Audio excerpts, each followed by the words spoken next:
Gracias por escuchar este mensaje de Comunidad de Fe Cancún.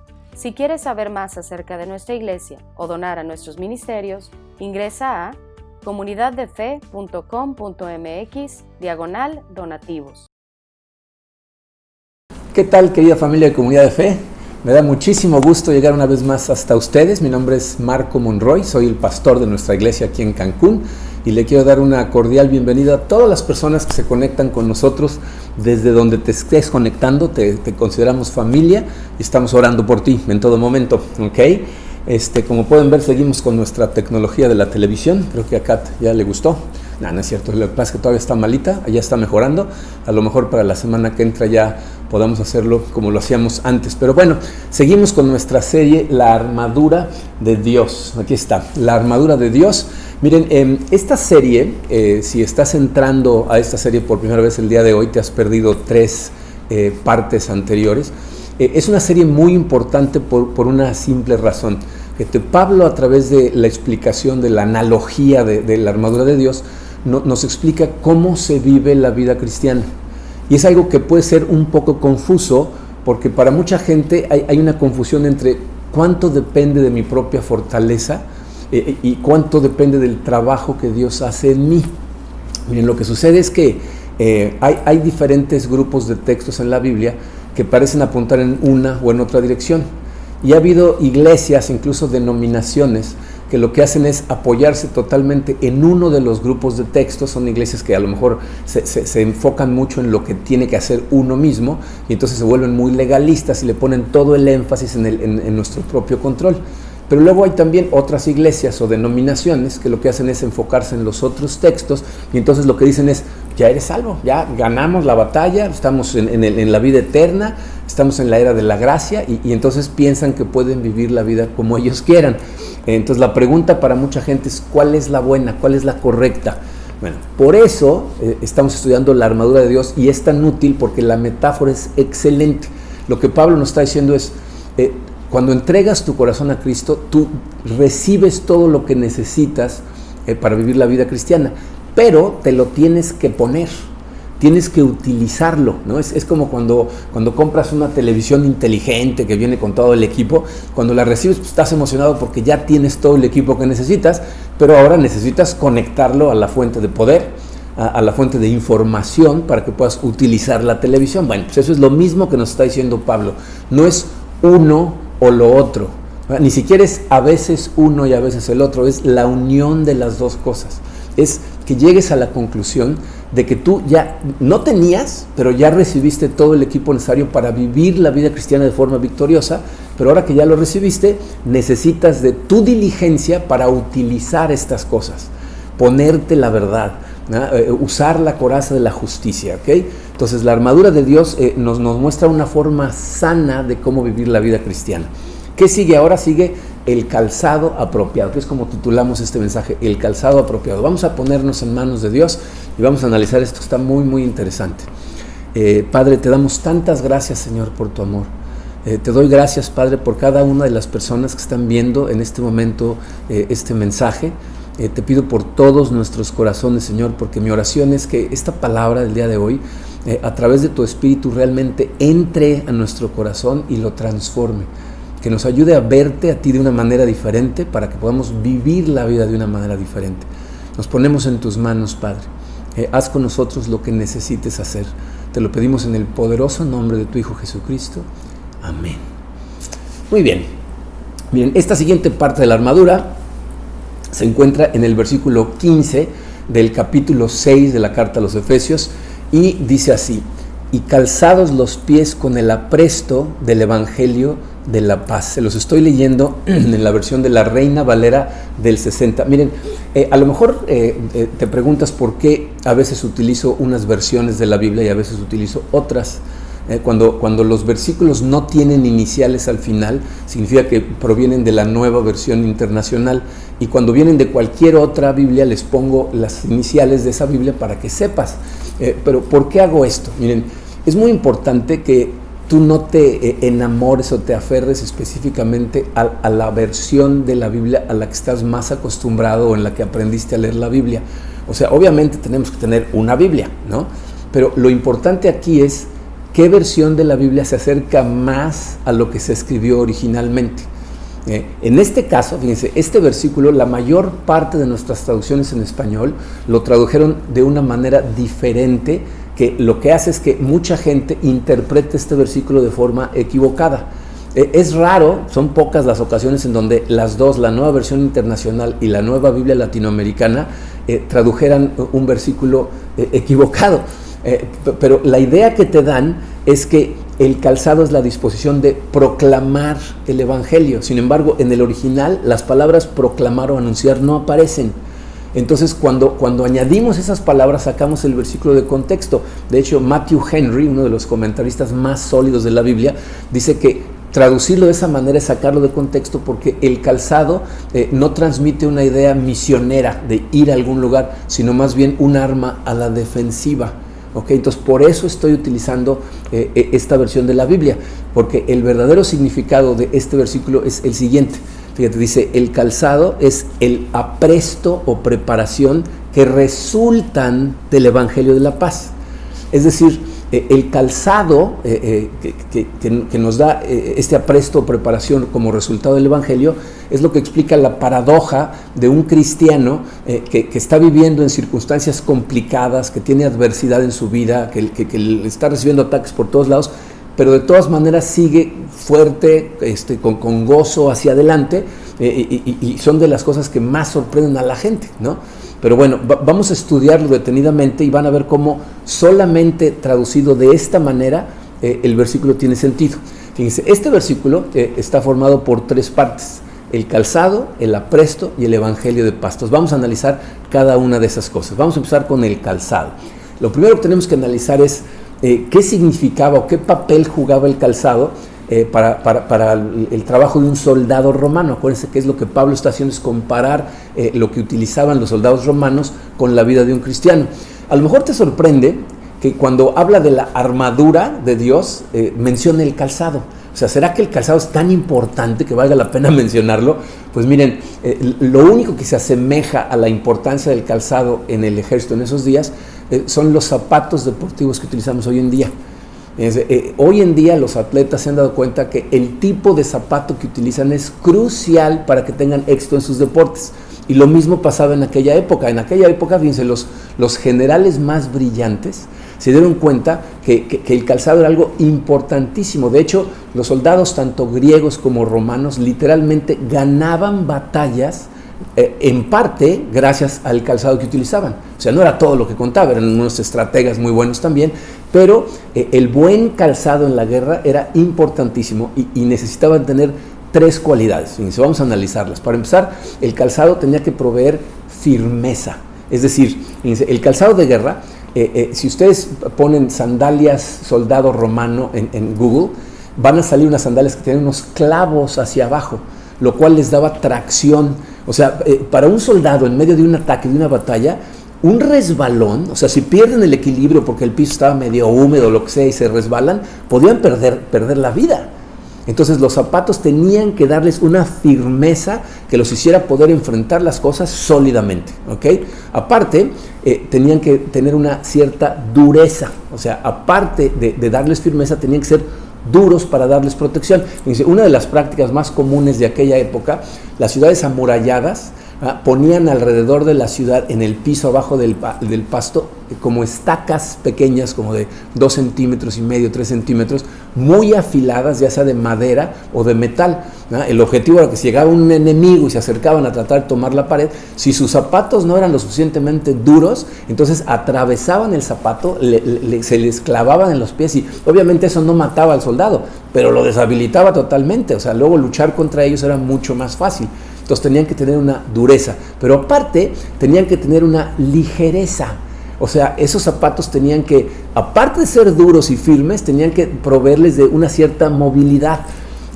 Si leen un poquito de historia, se van a enterar cómo Julio César y Alejandro el Grande, por parte de los griegos, ganaron muchas batallas debido a que sus ejércitos tenían una movilidad muy buena, o sea, se movían muy rápido. Normalmente cuando se iba acercando un ejército enorme hacia una ciudad, la ciudad se enteraba mucho antes de que llegara el ejército. O sea, una persona viajando sola llegaba muy rápido. Cuando venía un ejército de 10,000 personas, pues venían la mayor parte de los soldados a pie, ¿no? Había algunos a caballo, pero la mayor parte venían caminando. Entonces llegaban y le decían, ahí viene el ejército tal, y dice, ¿cómo cuánta distancia están? Están como a 3 días, pero estos eran tan móviles que llegaban en día y medio. Entonces les daban la idea de que tenían tiempo para prepararse, los agarraban desprevenidos, y así ganó Julio César muchas de sus batallas. Entonces, ¿qué papel jugaba el calzado? Un papel importantísimo, les daba tracción, protección y movilidad, ¿ok? Y así como el calzado era crucial para esos ejércitos en aquel entonces, lo es también para el cristiano del día de hoy. ¿En qué sentido? Vamos a verlo. Fíjense, la segunda parte es el apresto o la preparación. Fíjense, cuando interpretamos este versículo correctamente, nos damos cuenta que apresto o preparación es el meollo del asunto. Es lo que el calzado realmente representa. Cuando Pablo dice debemos estar calzados con el apresto, nos está informando que esto es lo que tenemos que ponernos. Entonces la pregunta es, ¿qué es esto del apresto? Miren, la palabra en griego es otoimasia, quién sabe con dónde lleva el acento, está en griego, etoimasia, que significa ligereza, agilidad o destreza. Y una vez más, fíjense, tenemos que entender esta etoimasia. Es fácil entenderla si utilizamos como analogía el mundo de los deportes. Piensen ustedes en el deporte que más les guste y van a ver cómo hay algunos atletas en ese deporte que de alguna manera sobresalen por encima de todos los demás. ¿No? Piensa, por ejemplo, en futbolistas, ¿no? En el fútbol soccer, que de repente ves a gente que toma el balón y pasa entre 7, 8 jugadores y meten gol de una manera que a otros jugadores lo intentan y no pueden. O sea, como que dices, ¿cómo le hace este cuate? ¿No? O sea, qué ligereza, qué destreza tiene. ¿No? Yo lo pienso, por ejemplo, en el tenis, ¿no? Yo veo jugar a Roger Federer y parece que está bailando ballet. Ves a otros jugadores que también logran grandes cosas, pero tienen que hacer un esfuerzo increíble, y a este parece que no le cuesta ningún trabajo, ¿no? O piensa en Michael Jordan. Michael Jordan, tú lo ves jugar básquetbol y como que desafía la fuerza de gravedad, ¿no? O sea, lo ves como salta y va volando y otros saltan con él y los demás van cayendo y él sigue volando durante un rato. O piensa en esto, si tú saltas y vas en una dirección, la mayor parte de los mortales, si necesitan cambiar de dirección, tienen que regresar al piso y cambiar de dirección, ¿no? Pero ¿cuántas veces vimos a Jordan que va en el aire y alguien se le pone frente y como que le da la vuelta y quién sabe cómo, y de todas maneras anota y dices, ¿cómo le hizo este cuate? Bueno, eso es lo que describe esta palabra, etoimasia, ligereza, agilidad, como una asertividad, una firmeza. Fíjate, lo opuesto de esta palabra sería aletargado, lento, inactivo. Entonces piensa cómo estas cosas se aplican para la vida cristiana. Fíjate, etoimasia, les puse como descripción esto, fíjense, dice, describe la actitud de una persona con respecto a la vida. O sea, describe la forma, la actitud con la que tú enfrentas la vida como cristianos, ¿no? Una persona con estas características está lista para enfrentar lo que la vida le mande, ¿no? No se sorprende fácilmente, como que sus pies están listos para actuar, ¿no? Para enfrentar cambios de repente. Es una persona que está llena de energía. Y si piensas en las 3 características que vimos del calzado, firmes, duros y ligeros, esta actitud debería de proveer estas cosas cuando proviene del Evangelio de la Paz. Fíjate, nos debería de dar, si proviene del Evangelio de la Paz, nos debería dar una seguridad. O sea, necesitas tener una firmeza ante los ataques de la vida, ante los ataques del enemigo, ante las circunstancias, para no resbalar, no perder el equilibrio. Obviamente estoy hablando espiritualmente hablando, ¿no? Que tú sepas quién eres, de quién eres, en quién estás soportado. Entonces te da esa firmeza, pero aparte te tiene que dar una fortaleza, o sea, una dureza que no te permita desanimarte tan fácilmente espiritualmente hablando. Cuando caminas sobre las estacas de la vida, pues te da como que una cierta dureza. Uno de los principales beneficios del Evangelio de la Paz es que te ayuda a aguantar los embates de la vida. Y miren, por favor, no me malentiendan con lo que estoy diciendo en este momento. No significa que si tienes esta etoimasia, nunca lloras, las cosas no te duelen, ¿no? Somos muy machos y estoicos y seguimos adelante, aunque no significa eso. Si piensas en el asunto de llorar, Jesús lloró muchas veces, pero no era un chillón. O sea, ¿cuál es la diferencia? No lloraba encogiéndose y echándose hacia atrás, sino lloraba, pero seguía avanzando en todo momento. No tiene absolutamente nada de malo que cuando las emociones te tocan el corazón llores, De hecho, es prácticamente un requisito que llores constantemente para ser miembro de esta iglesia, porque aquí todos lloramos cuando las emociones lo requieren. Pero si esas emociones detienen tu caminar espiritual, entonces el enemigo te está venciendo. Entonces hay una dureza, ¿verdad? Una etoimasia que proviene del evangelio de la paz que te permite seguir adelante. Y también una ligereza. Miren, esa palabra a veces también se traduce como un gozo con el que nos movemos hacia adelante en medio de la batalla, y ahí es en donde la gente dice, ¿cómo le hacen? ¿Cómo con lo que estás enfrentando puedes seguir hacia adelante y seguir con gozo y seguir haciendo el trabajo que Dios te encargó? Bueno, pues es precisamente el producto de comprender el evangelio de la paz. La clave de todas estas cosas es de dónde salen, de dónde proviene toda esta seguridad, toda esta fortaleza, toda esta de firmeza. Proviene del evangelio, pero especialmente cuando entiendes que el evangelio trae paz. Entonces vamos a ver el punto número 3, que es el evangelio de la paz. Esta actitud, esta forma de vivir la vida solo sucede cuando usas el evangelio, específicamente disfrutando de la paz que nos da. Miren, aquí Pablo evidentemente está hablando de otro aspecto acerca del evangelio. Está hablando de la paz. Tú puedes hablar acerca del evangelio de muchas formas, ¿no? Puedes ver el evangelio de la verdad, el evangelio del amor, el evangelio del confort, pero aquí está hablando del evangelio de la paz. Entonces, primero tenemos que entender cuál es ese aspecto del evangelio y luego vamos a entender cómo es que produce este apresto o preparación.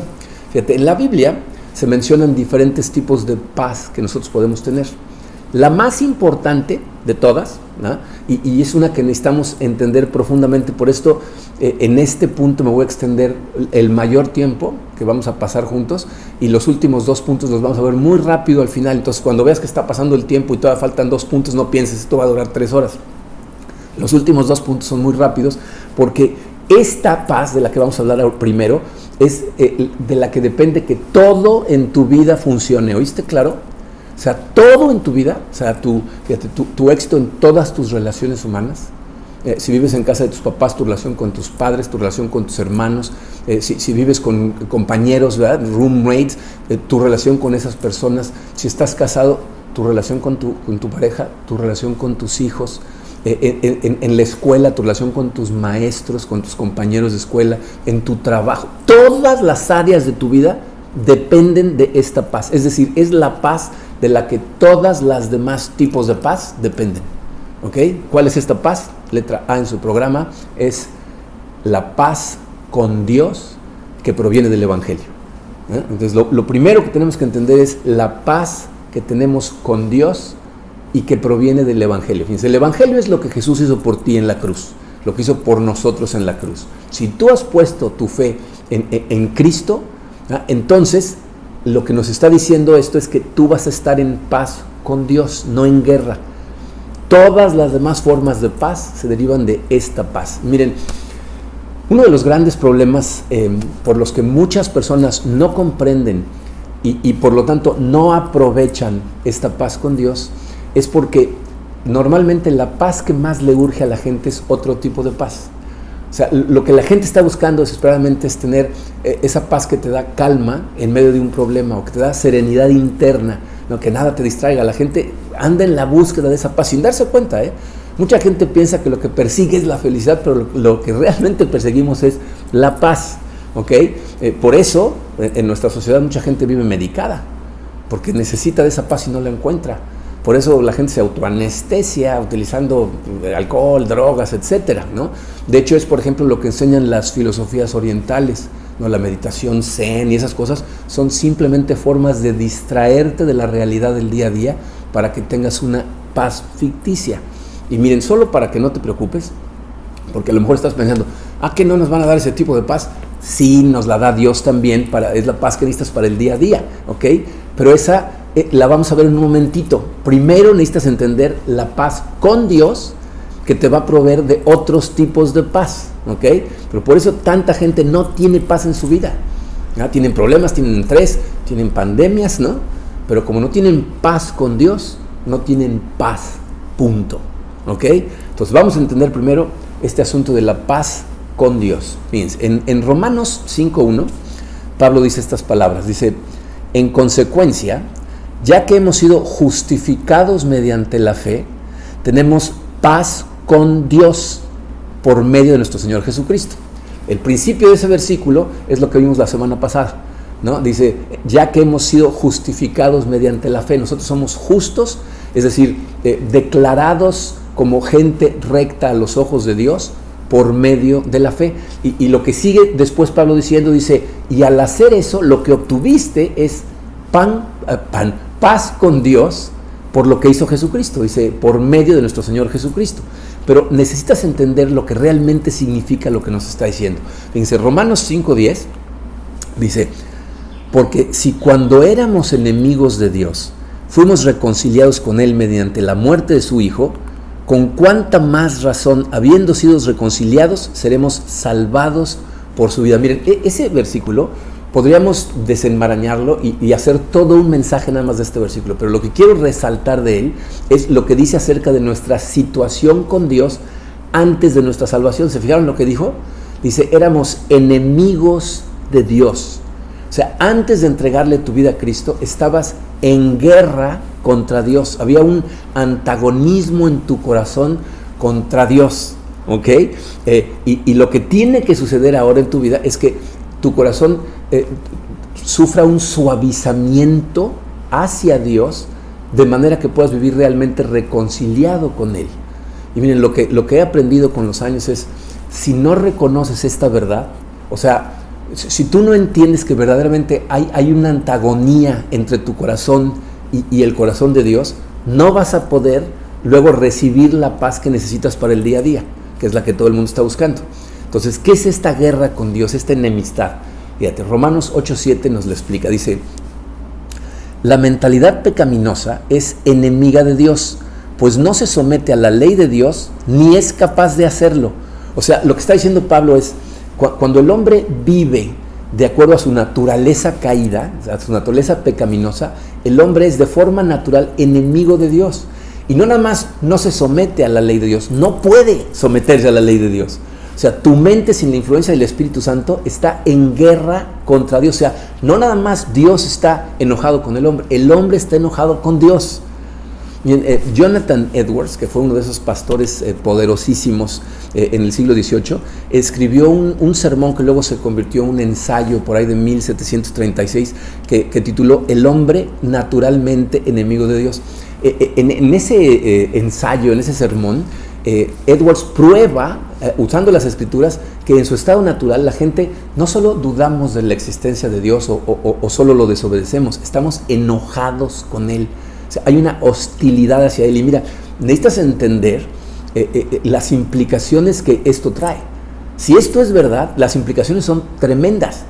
Nada más detente a pensar por un momento. Fíjate, una de las cosas que la psicología ha descubierto es que si una persona tiene un odio escondido contra alguna persona en su vida y no lo quiere reconocer, ese odio no lo deja vivir funcionalmente. Los psicólogos se dan cuenta que si tú tienes un odio contra tu mamá, contra tu papá, contra una persona en particular y está ahí enterrado, pero no lo reconoces, eso hace disfuncional tu vida y termina por afectar todas las áreas de tu vida. Bueno, la Biblia dice que ahí en lo profundo de tu corazón, en el estado natural del ser humano, hay un enojo contra Dios. Ahora, cuando recibes a Cristo, viene una reconciliación, pero quedan vestigios en tu corazón que de repente salen, y ahorita vamos a ver por qué salen, pero necesitas saber primero si esto es verdad. Bien, si esto es verdad, sientes cierta culpabilidad, porque por enojado que estés, parte de ti sabe que no deberías de estar tan enojado, ¿ok? Entonces, tu actitud es un poco ambivalente, porque por un lado piensas, no debería estar tan enojado, pero por otro dices, no, se merece que esté enojado, entonces no sabes ni para dónde jalar. Pero esto es preocupante, porque fíjate, C.S. Lewis dice una frase que a mí me pareció la primera vez que la escuché, así como un shock, y luego que me puse a pensarla me di cuenta de la verdad tan profunda que traía. Dice, originalmente los nazis mataron a los judíos porque los odiaban, pero después los odiaban porque los habían matado. Es decir, se produce una culpabilidad por lo que hiciste que te hace estar todavía más enojado contra la persona a la que se lo hiciste. ¿Ok? También es cierto que si estás enojado con Dios, ¿qué pasa? No confías en Él. O sea, aparte de que tienes esa culpabilidad, no confías en la gente con la que estás enojado. Al revés, desconfías totalmente. Hemos hablado muchas veces cómo en las relaciones humanas lo que mide la calidad de una relación es la confianza que nos tenemos. Entonces, si tú estás enojado con Dios, no tienes confianza en Él. Y luego, aunque se porte bien contigo, no importa qué haga, nunca es lo suficientemente bueno, ¿no? Es como la persona que está enojada con su papá y un día el papá le manda una tarjeta de felicitación en su cumpleaños, ¿no? Y alguien le puede decir, ay, mira, tu papá te mandó una tarjeta. Y dice, pero ¿dónde está mi papá cuando me pasó esto? ¿No? O sea, ya no eres agradecido en lo más mínimo. Tu enojo no te permite ser agradecido por nada, ¿no? Entonces, fíjate, si lo que dice la Biblia es cierto, ese enojo va a distorsionar todo en tu vida. Entonces, ¿será verdad? Porque una cosa que también he visto con respecto a esto es que para mucha gente esto es muy difícil de creer. De hecho, va a haber gente que me va a escribir después para preguntarme acerca de esto, porque hay gente que dice, bueno, yo no creo en Dios, pero no estoy enojado, ¿no? O incluso gente cristiana que dice, bueno, a veces lo desobedezco, ¿no? O sea, no siempre soy obediente, pero eso no significa que esté enojado con Él, no es mi caso. Te puedo asegurar que lo que dice la Biblia es verdad. Y no solo porque lo dice la Biblia, te voy a decir por qué. Porque lo puedo ver en mi propio corazón. Y analizar tu propio corazón es una muy buena forma de entender cómo funciona el corazón de la gente, porque tu corazón y el mío funcionan de la misma manera. Fíjate, Jonathan Edwards dice, si quieres comprender tu enojo hacia Dios, observa tu mente y tus emociones. Observa tu mente y tus emociones. Vamos a analizar la mente. Fíjense, mucha gente dice creer en Dios, ¿no? Entonces, estas personas son las que dicen, bueno, yo creo en Dios, no siempre lo obedezco, pero no estoy enojado con Él. Pero ¿sabes qué he descubierto? Fíjate, cuando la gente dice, yo creo en Dios, no necesariamente están hablando del Dios de la Biblia. Generalmente están hablando de un Dios creado por ellos, hecho a su imagen de ellos. O sea, han creado un Dios de acuerdo a cómo les acomodaría que fuera Dios. Pero si les empieza a hablar de ciertas doctrinas, por ejemplo, si les explicas la soberanía de Dios, ¿no? El hecho que dice Dios está en los cielos y hace lo que le place, o partes donde dice Dios, yo salvaré a quien yo quiera, cuando les muestras lo que dice acerca del cielo y del infierno, entonces no nada más te dicen yo no creo en eso, ¿no? Te dicen, se enojan, ¿no? Yo no puedo creer en esas cosas, eso es espantoso, no puedo creer en un Dios así. Y lo que están diciendo es, yo estaría enojado con un Dios que fuera así. Entonces, intelectualmente, sin el Espíritu Santo, tienes una hostilidad contra el Dios de la Biblia. Ahora piensa en tus emociones. Fíjate, la velocidad a la que se enfría tu corazón con respecto a Dios es una prueba clarita de que hay algo ahí contra Él. Yo, por ejemplo, llevo un diario espiritual que, les confieso, no soy tan disciplinado como debería, pero escribo, ¿no? Y cuando de repente me voy hacia el pasado, ¿no? Hay veces que lo abro y me voy hacia atrás para ver las cosas que escribí, y de repente me doy cuenta que hace unos meses o algo, escribí cosas que revelan que mi corazón en ese momento estaba frío con respecto a Dios. No, y entonces me pregunto, ¿de verdad me sentía así de frío hacia Dios? Y entonces me doy cuenta de a la velocidad a la que mi corazón se enfría. Y no me juzgues, porque ese es el caso de todos. Te voy a decir cómo es nuestro corazón. Nuestro corazón, con respecto a Dios, es como dejar una cubeta llena de agua a la intemperie en medio del invierno en Alaska, ¿no? O sea, si no estás rompiendo el hielo de la superficie cada rato, entonces la cubeta se va a congelar sólidamente, ¿no? O sea, se va a congelar a toda velocidad. Entonces tienes que estar rompiendo el hielo cada media hora, cada hora. Y todo cristiano, especialmente los mejores cristianos, saben que esto es real, que así es como funciona nuestro corazón, ¿no? Que nada más te descuidas tantito y los residuos del enojo, ¿verdad?, hacen que tu corazón se empiece a enfriar a toda velocidad. Entonces necesitas romper el hielo todos los días, muchas veces, varias veces al día, predicándote ciertas cosas, que es lo que hemos venido diciendo en esta serie.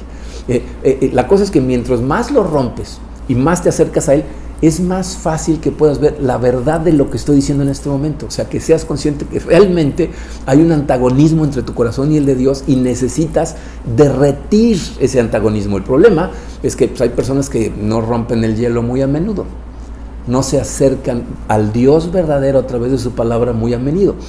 Otra forma de ver tu hostilidad en tus emociones es la ingratitud. A lo mejor tú no te sientes ingrato, pero piensa en esto, fíjate, imagínate que se acercara una persona y te dijera, oye, ¿ya compraste casa?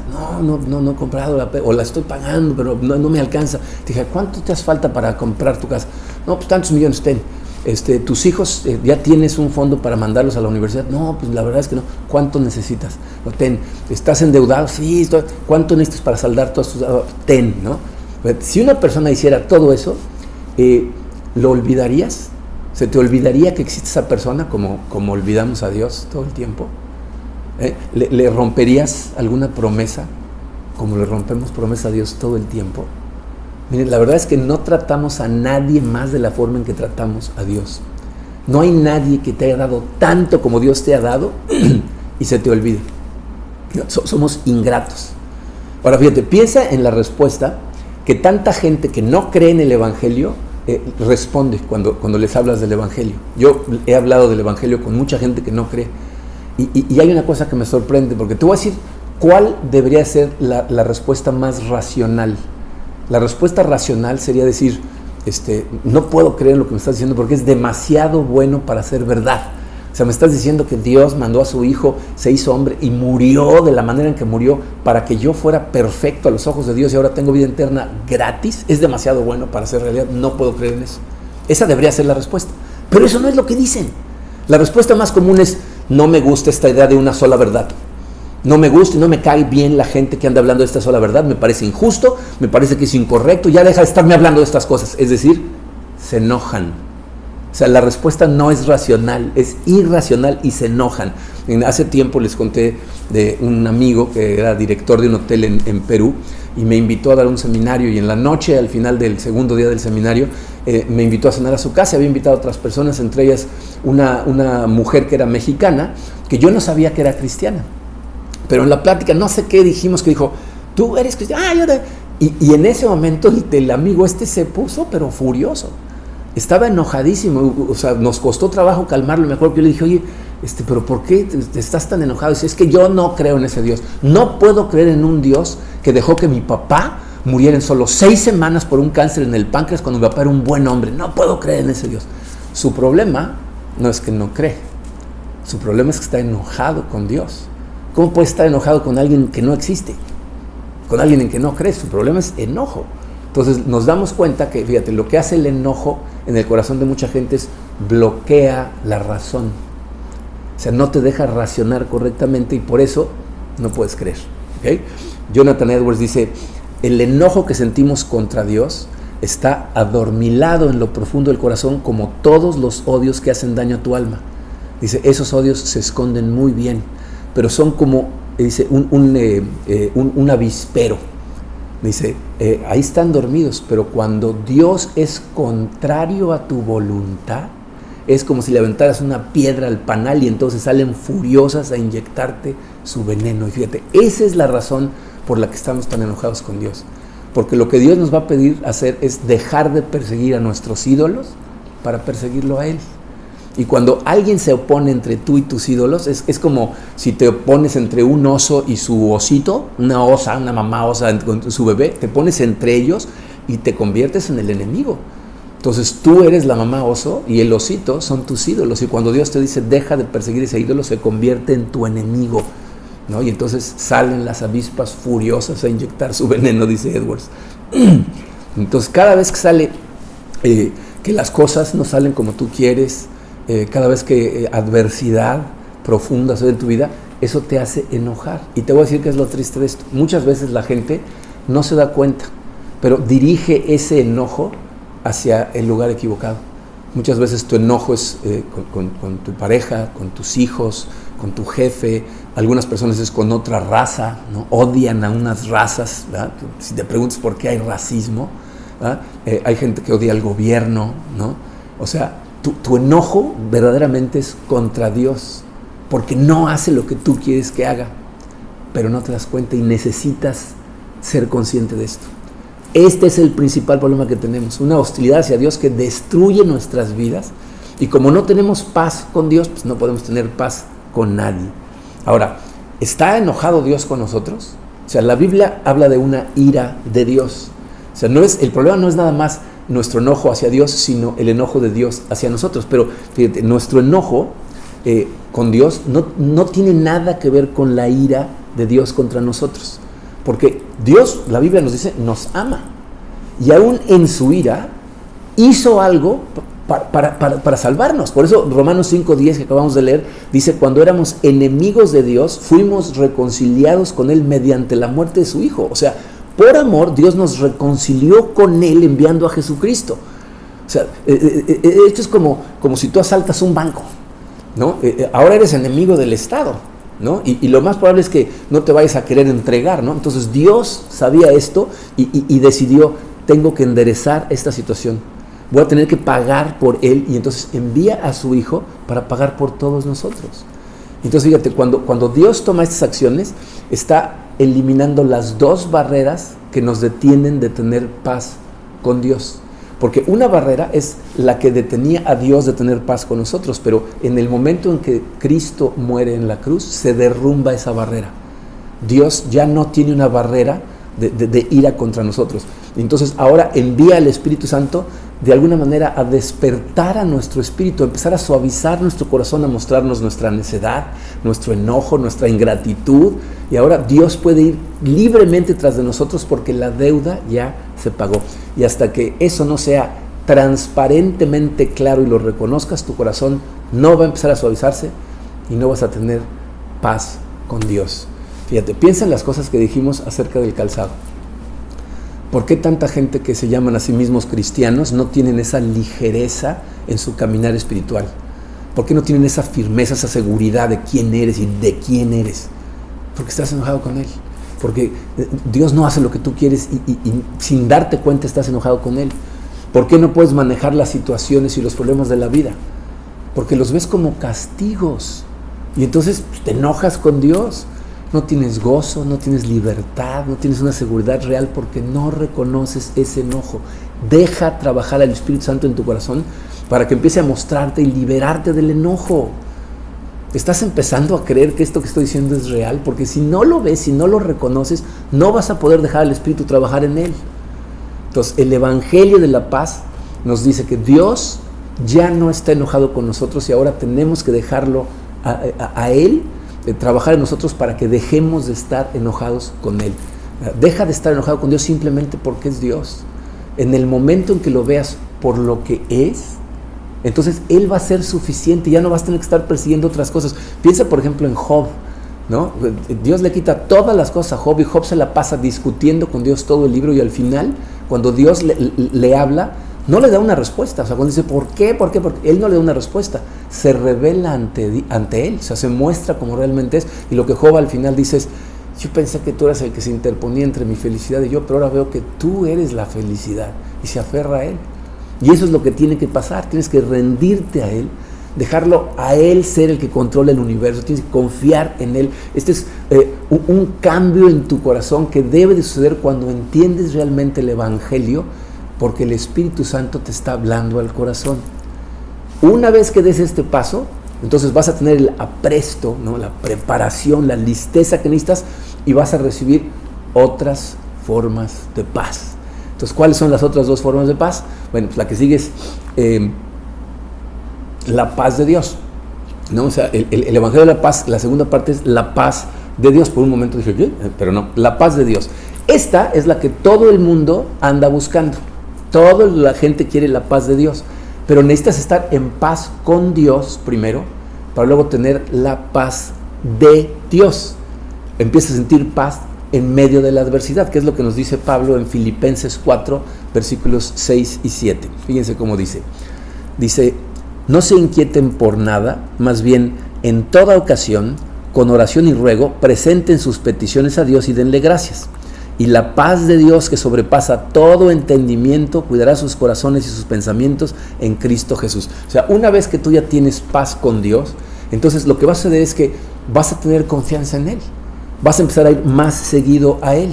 Vas a dejarle las cosas a Él. Y entonces una de dos cosas va a suceder, ¿no? Cuando enfrentes adversidad, o vas a ir a Dios y Él va a arreglar las cosas y entonces todo va a ser para tu bien, o no las va a arreglar y de todas maneras las cosas van a funcionar para tu bien. Y te vas a dar cuenta que realmente puedes confiar en Él. En otras palabras, aprendes a relajarte en Dios. Dejas de preguntarte por qué nos suceden tantas cosas malas y empieza a dar gracias por tantas cosas buenas que te siguen pasando. Bien, ¿han visto un libro que se titula ¿Por qué cosas malas le suceden a gente buena? A lo mejor lo has visto por ahí o incluso lo has leído, pero fíjense, la premisa de ese libro es que somos buenos, entonces ¿por qué nos pasan cosas malas? ¿No? La única razón por la que te molesta que te sucedan cosas malas es porque piensas que mereces cosas buenas, que tu vida debería ser perfecta, y si no está perfecta, entonces te enojas con Dios. Por eso necesitas estar en paz con Dios. Es decir, Él es el Rey del universo, Él es todo lo que necesito, y lo que suceda, Él lo va a utilizar para mi bien. O sea, un verdadero cristiano es una persona que reconoce que antes estaba enojada con Dios, aun cuando Él nos había dado todo lo que nos ha dado sin merecer absolutamente nada. De hecho, si te diera lo que realmente te mereces, te estarías perdido. Cuando por fin entiendas eso, te van a dejar de molestar las circunstancias y vas a tener esa dureza de la que estábamos hablando, que aunque vengan cosas difíciles, aunque a veces cosas te causen llanto, vas a poder seguir hacia adelante. Entonces, cuando estás en paz con Dios, puedes recibir la paz de Dios. Y entonces, por fin, vas a tener, letra C, la paz con los demás. O sea, fíjate, aquí es cuando te das cuenta que mucho del enojo que sentías contra otras personas era realmente el enojo contra Dios. Que no es la gente la que te está haciendo enojar, sino tu frustración porque las cosas no pasan como tú quieres. Y aun cuando la gente es manipulada por el enemigo, ¿verdad?, y que hagan cosas que te afecten o te duelan, sin querer o a propósito, vas a ver a la gente de una manera diferente, las vas a ver como criaturas de Dios que necesitan del Evangelio. Entonces los vas a ver de otra manera. Fíjate, Pablo nos dice esto en 2 Corintios 5. Fíjate, dice, a partir del versículo 18, todo esto proviene de Dios, quien por medio de Cristo nos reconcilió consigo mismo y nos dio el ministerio de la reconciliación. Esto es, que en Cristo Dios estaba reconciliando al mundo consigo mismo, no tomándole en cuenta sus pecados y encargándonos a nosotros el mensaje de la reconciliación. O sea, nuestro trabajo, fíjate, es llevarle a la gente que no conoce a Dios el mensaje de reconciliación, el hecho de que Dios ya mandó a Cristo a morir por nosotros, y entonces la barrera entre Dios y nosotros ya desapareció, y que ahora nosotros tenemos el trabajo de permitirle trabajar en nuestro corazón para estar reconciliados.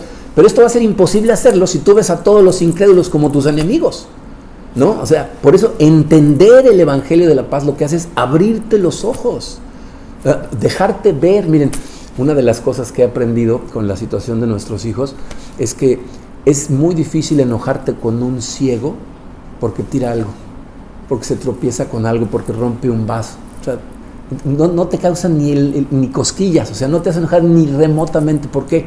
Pues porque estás ciego. Y la Biblia nos dice que antes de tener al Espíritu Santo en nuestro corazón, estábamos ciegos, y la gente que no lo conoce está ciega.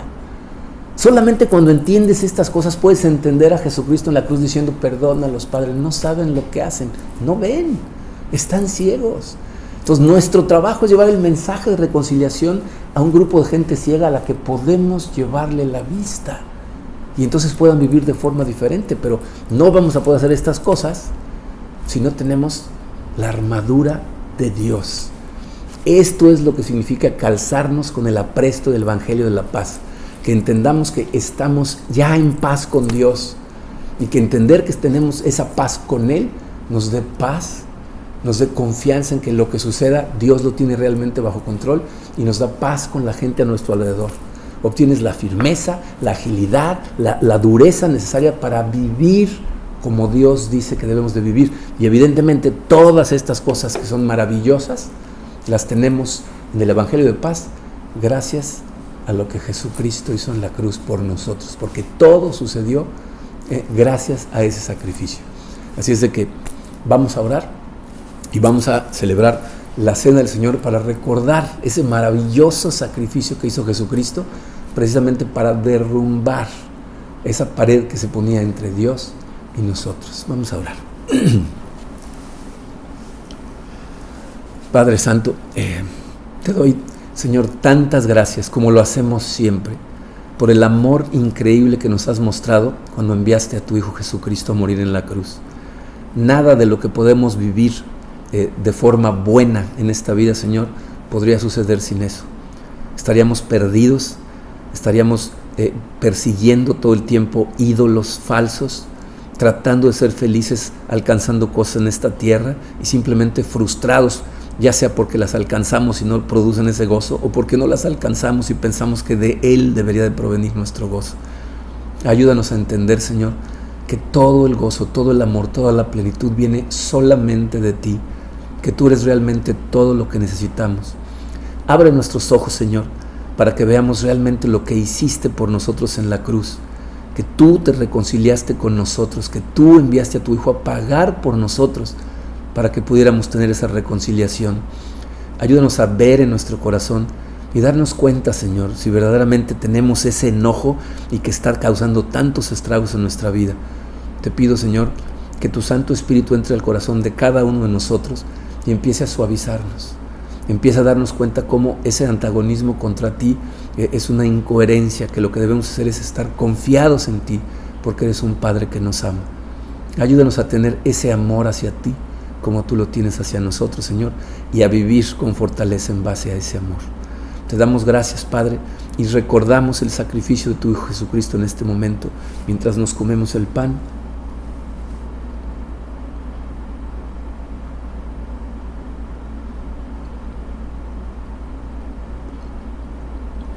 Y nos tomamos este jugo, Señor, que representa la sangre que derramaste para el perdón de nuestros pecados.